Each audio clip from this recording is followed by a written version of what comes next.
On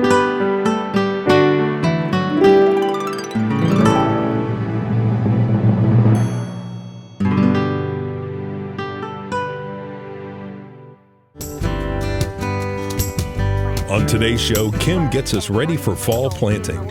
Extension Consumer Horticulture Specialist David Hillock looks at evergreen shrubs for full sun and evergreen shrubs for shady locations. Turfgrass Specialist Justin Moss returns to the OSU OKC Water Conservation Demonstration Garden to explore functional turfgrass spaces. Kim revisits our rain garden project, and Barbara Brown roasts sweet and savory autumn vegetables.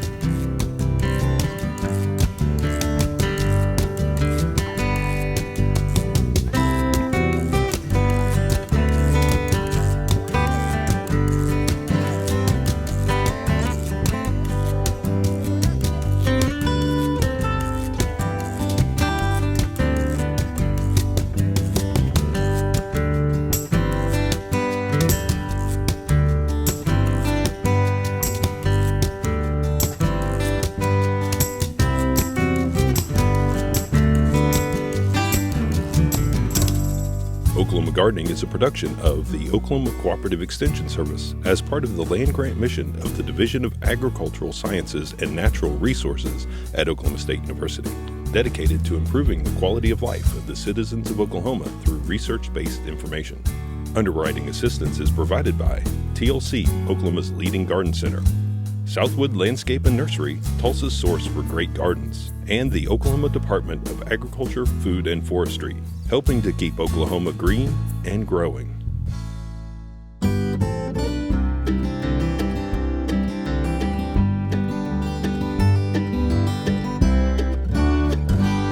While spring is often thought of as planting time, avid gardeners know that fall is the optimal time to plant trees, shrubs, and hardy perennials in the landscape.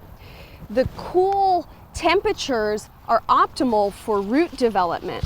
It's an interesting fact that roots can continue to develop in the soil as long as the soil temperatures are over 40 degrees.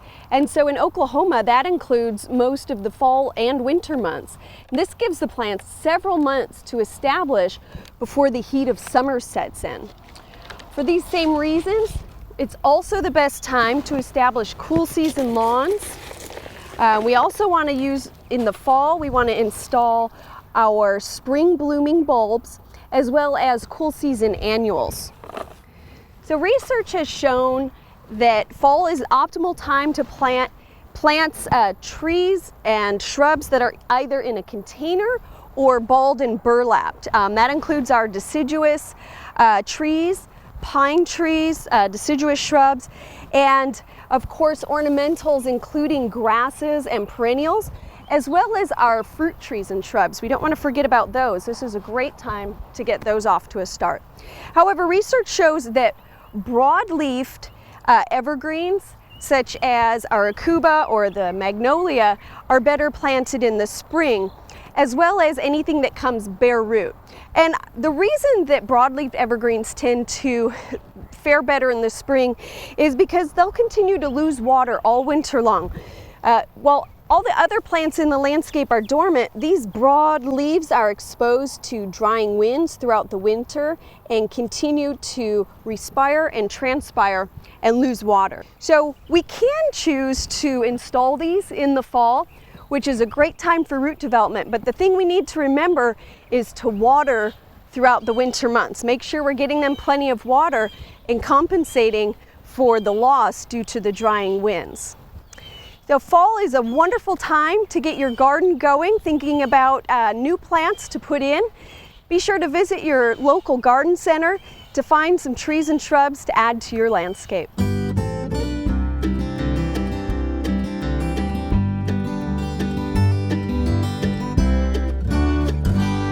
Today we're going to talk to you about evergreen shrubs that grow in shady conditions. Some people get a little frustrated with shady areas because it can be a little difficult to find plants that will grow there. But there actually is a wide selection, and there's even a wide selection of evergreen plants as well. The first one I wanted to point out was this Japanese aucuba here. This one is very typical of some of the cultivars, some of them referred to as gold dust plants. And this is an excellent plant for shady, even heavy shaded areas. Some of them were, some plants that we'll talk about are going to require a little bit of dappled light or semi-shade, but this one will actually grow even in heavy shaded areas. And there are many other cultivars that are now available with different patterns of white and creamy and gold patterns on them. And we have another cultivar of the Akuba here in this bed as well, and it's called Picturata. It has larger splotches of gold and cream colors on the leaves. Another plant that I really like is one of the barberries. Now, many of the barberries can be deciduous or even semi-evergreen. This one is a true evergreen plant. It's called William Penn barberry. It has nice glossy dark green leaves throughout the summer. It can actually turn a little of a purplish color in the fall during the winter months when it's a little bit cooler. And in the springtime, it's often covered with tiny bright yellow flowers. The hollies, of course, are a good old favorite and very popular still throughout the country. And there's a wide variety of cultivars that are available. Several species that are American, Japanese, and Chinese species. And within each of those species, there's literally hundreds of cultivars that are available. Some of them actually get quite large, and some of them are very compact and very small. These are also male and female plants, so the females many of them will produce colorful berries late in the year and into the winter months. Another wonderful plant that can be evergreen, sometimes semi-evergreen depending on our winters, is the abelia and the glossy abelia. This is an excellent plant. It blooms with these white or pink flowers starting in spring and will bloom pretty much sporadically throughout the whole season. And they're excellent for attracting butterflies and hummingbirds to the garden as well. Very fragrant plants. Another one we have is the Yetta hawthorn. Also, the genus is Raphiolepis. And it's one of those southern shrubs that we're kind of pushing up up into Oklahoma. Marginally hardy this far north, but we do have some here in the gardens that have actually done quite well the past several years. But it's also a nice evergreen, dark green leaf color, have spring flowers of white to pinkish in color, and then just kind of they're generally nice, compact, well-formed shrubs the rest of the growing season. This boxwood we have here in the gardens is a wonderful variegated cultivar. It's been here for many years. It's well behaved, kind of a slower grower, and has just been an awesome plant. Provides lots of color year round, even during the winter months. And of course the variegated leaves really stand out nicely in the shade. Now, another plant that we have here in the shade garden is this autolycan laurel. And it's going to get only about 3 to 4 feet tall and probably a little bit wider. It'll have panicles of white flowers on it in the springtime. May turn a little bit of reddish color in the winter, but mostly just stays a nice dark green year round. Another one is this Japanese pyrrhus. This can also get, depending on the cultivar, can get to be a good sized shrub, 3 to 4 feet tall and wide, and it will have panicles of white spring flowers as well. And there are several different cultivars there. Some of them will have a kind of a reddish new foliage, and then it turns a nice dark green throughout the summer. And then another one that I really like, and is somewhat underutilized in this area, is the Oregon grape hollies, or the mahonias. And there are several mahonia species that are available on the market. One of the more common ones in the south is the leatherleaf mahonia. It's a much taller, very coarse textured plant.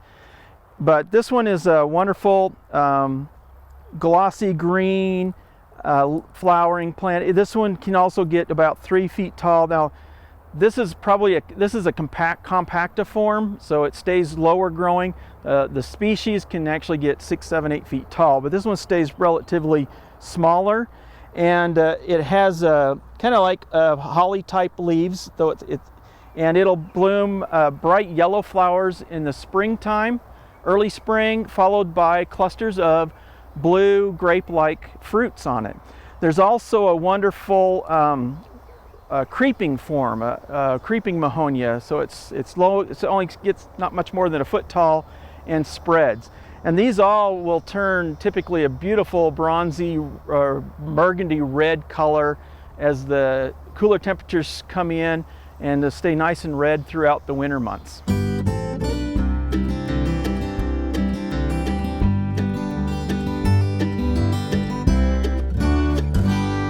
Today we are at OSU Oklahoma City campus here at our water conservation demonstration garden, part of a partnership with OSU and the City of Oklahoma City Utilities and Oklahoma City Water Utilities Trust. And here I'd like to show you and talk about functional turfgrass spaces, which is one of the 7 principles of water conserving landscapes. So here's an example of 3 different types of turf grasses. We have a buffalo grass, a zoysia grass, and also a Bermuda grass. Now all 3 of these grasses are warm season grasses, and they're well adapted to growing in Oklahoma. Warm season grasses do a great job, especially in our summers in Oklahoma. As you might expect from the name warm season turf grasses, they like warmer weather. But in the wintertime, they'll turn brown or go dormant over the year, and then springtime green up again. So all 3 of these warm season turf grasses have different functions and uses. Here we have a buffalo grass example, and this one is considered a lower maintenance turf grass, and also is considered one of the only native species that's used as turf grass in the U.S. Now there are other types of grasses that people maybe think are native to the United States, but not typically used for turf. Now buffalo grass is more of a low growing and does not take as much water or fertilizer or inputs as some other turf grasses might take. However, the drawback is it may not be as dense of a turf. It may not withstand traffic, whether it be foot traffic or kids playing in the yard as well as some other grasses. But if you're going to use a space where there's not going to be a lot of traffic, not going to be a lot of play, maybe kind of out beyond kind of the back side of your house, something like that, this can be used, and you don't have to mow it as much, don't have to maintain it quite as much. The one big thing we have to mention though is Bermuda grass can easily invade buffalo grass as a weed. So if there's anywhere that you already have Bermuda grass and you're trying to establish to buffalo grass, it is really hard to do because the Bermuda grass can easily outcompete buffalo grass, especially if it's getting water and fertilizer. So that's something to remember. And that's why a lot of people like to go with maybe sodding an area to buffalo grass over seeding, or maybe using plugs to try to get it established.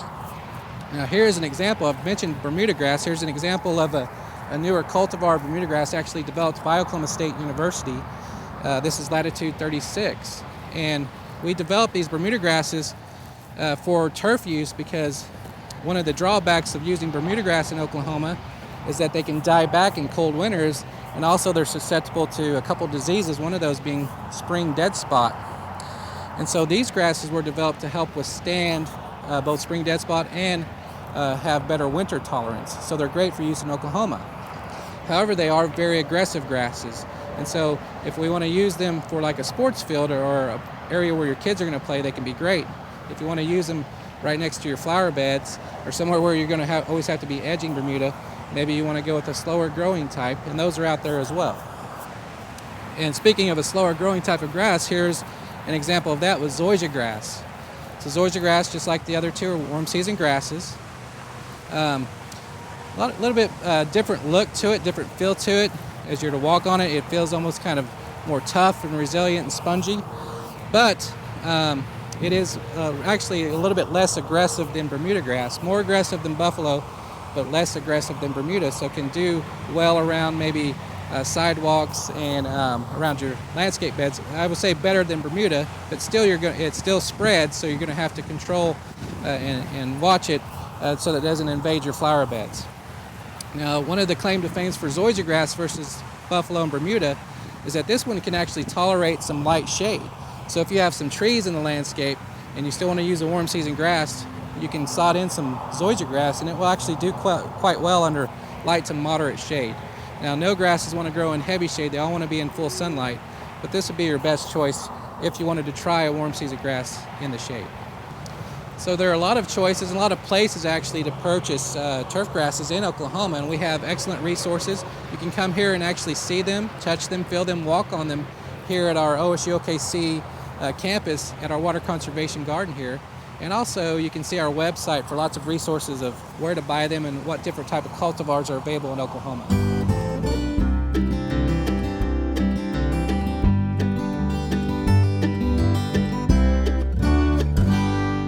Water management practices such as those implemented at the Water Conservation Garden can have huge cumulative impacts as businesses and homeowners across the state adopt water-saving practices in their own backyards. The same is true of rainwater management. This is a rain garden that we installed last season on Oklahoma Gardening, and as you can see, it has established beautifully, but more importantly, it has kept hundreds of gallons of water right here on the homeowner's property, preventing that from causing runoff issues in the larger environment. At Oklahoma Gardening, we strive to inspire homeowners to adopt water-saving practices and management practices in their own backyards. We do this through programs that we've demonstrated at the Botanic Garden, as well as projects like this one. But we also want to see what Oklahomans are doing in their own backyards. So next season, we're going to replace our usual regional tour with a WaterWise tour across the state. We'll feature public and private landscapes as well as businesses to showcase innovative ways that people can manage water in their own backyards. Of course, homeowners are also a critical part of the solution. So next season, the theme of our home garden contest will be the WaterWise Garden. As always, we want to hear from you. If you know of a project in your area that fits either of our themes for next season, let us know about it. And keep an eye out on our Facebook page next season for an announcement of our Home Garden WaterWise Tour. We look forward to showcasing all the creative ways that Oklahomans are conserving water, managing rainfall, and otherwise being good stewards of the land.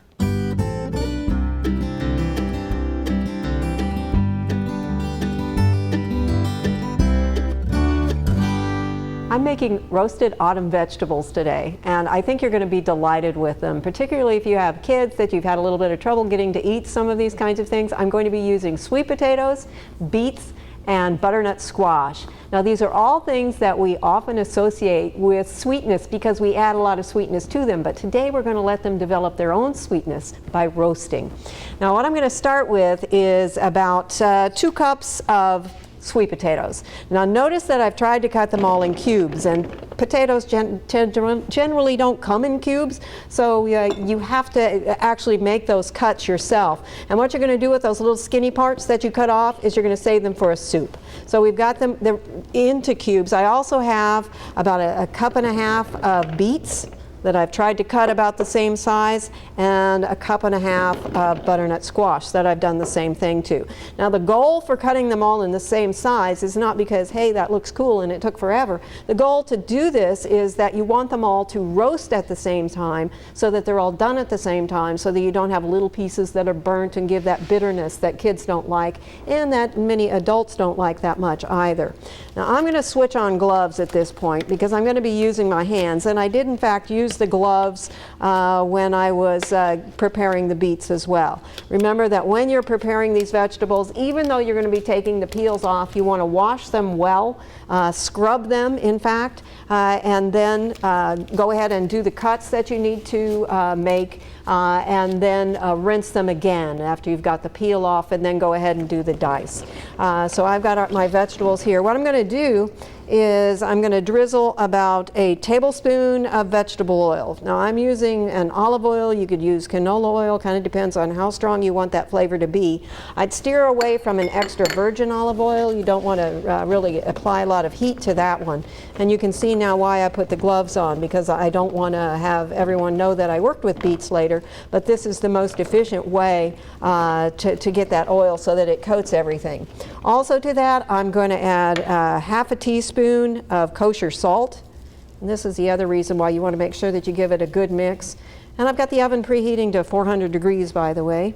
And then somewhere between a half to a full teaspoon of black pepper. And that's going to depend on how much of a bite you like. So the whole amount here is a teaspoon. I'm going to pull it off a little bit before that, maybe use 3/4 of a teaspoon. And again, the idea is you want to make sure that you spread that around. You don't want all the pepper on one piece, or it really will bite somebody when they take a bite of it. Last couple of things on here, because we usually associate these with something really sweet. We're going to do it with herbs. Now, the herbs that I'm using are 1/2 teaspoon of thyme and 1/2 teaspoon of rosemary that I have minced fairly well. The rosemary, be real careful with.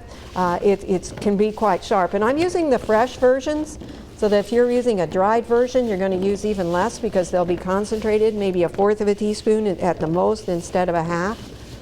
Mix them up really well, get those herbs and the oil and everything coated as well as you can, and then you're going to put them in the oven. Now the pieces, again, they're all very, very similar in size, so they're going to cook about the same speed. They're going to stay in the oven for somewhere between 20 to 30 minutes. And the length of time is going to be dependent. You can figure it out in a little bit how big of pieces you actually ended up getting. I was aiming for a size, but sometimes I moved to a little bit larger. I actually got a ruler out trying to get them as close as I could though. So these are pretty close. So it's 20 to 30 minutes and you're going to be really surprised. You don't need to stir them part way through. You don't need to do anything except check them after 20 minutes, stick a knife in there or a fork and see if they're tender. Isn't it gorgeous? You get all those beautiful colors. You also get all the sweetness that's been concentrated as these vegetables have cooked.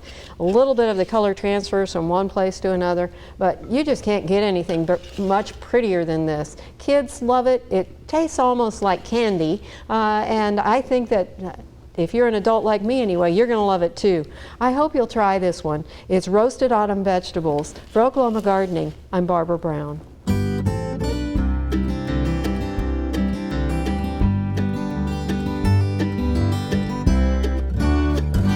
Today we're going to talk about evergreen shrubs for the sun. And in a previous segment we talked about shrubs for the shade. And believe it or not, many of the plants that we talked about that tolerate shady conditions can be grown in full sun as well. Some of them might need morning sun and then afternoon shade, you know, that protection from that late hot afternoon sun and the winds. But many of them are very adaptable. A couple examples would be like this yew here. This is a Japanese yew, taxus species. Wonderful evergreen. It will grow in sun or shade depending on the cultivar and the growing conditions. We also have the boxwoods that will grow in full sun very well and tolerate shade quite well. With the needle evergreens, the pines are probably one of our better forms of evergreens, and most of them are trees, but this particular one here is a dwarf mugo pine, and it's very popular and easy to grow.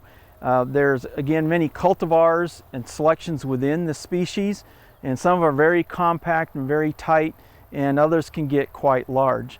Another very popular group of plants are the junipers, and you know that one is another one where there's dozens of species, and within each of those species there are probably hundreds of cultivars and forms. So we have some low growing carpet forming types with very nice blue colored foliage to bright greens and dark green colors. We have some that do form, you know, nice mounds, also get a little bit more upright in growth habit and spread. So there's a wide variety of junipers available, and of course the junipers are very tough plants, and once they get established, they're very drought tolerant and tolerate hot, dry conditions very well.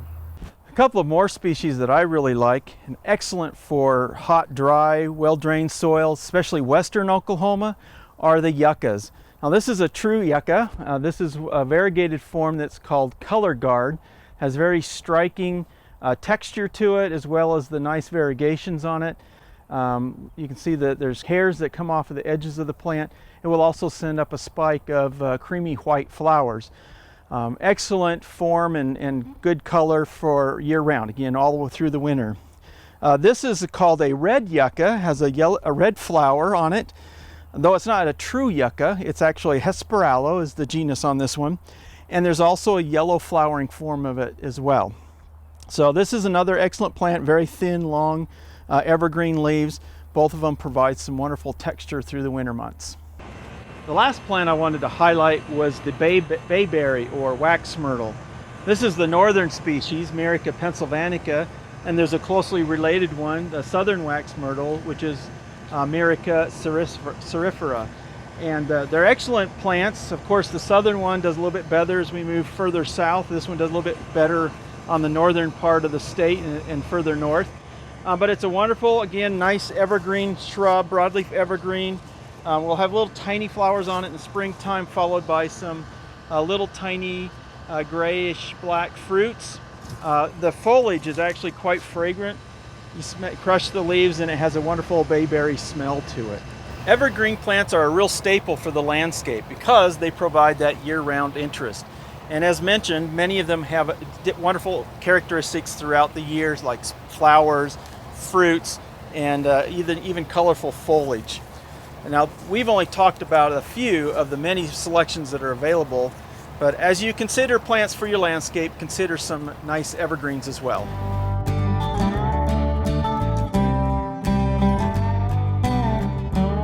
Here are some of the upcoming gardening activities around the state.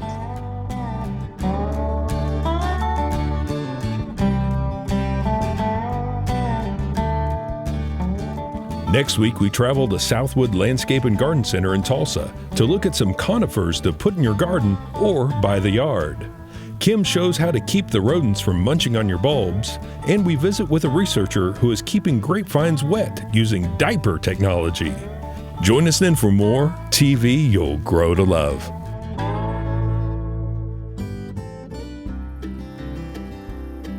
For additional information, show notes, plant lists, recipes, and fact sheets, visit our website or contact your local Oklahoma Cooperative Extension Service office. Segments from this episode, along with hundreds more from previous episodes, are available on our YouTube channel, youtube.com/Oklahoma Gardening.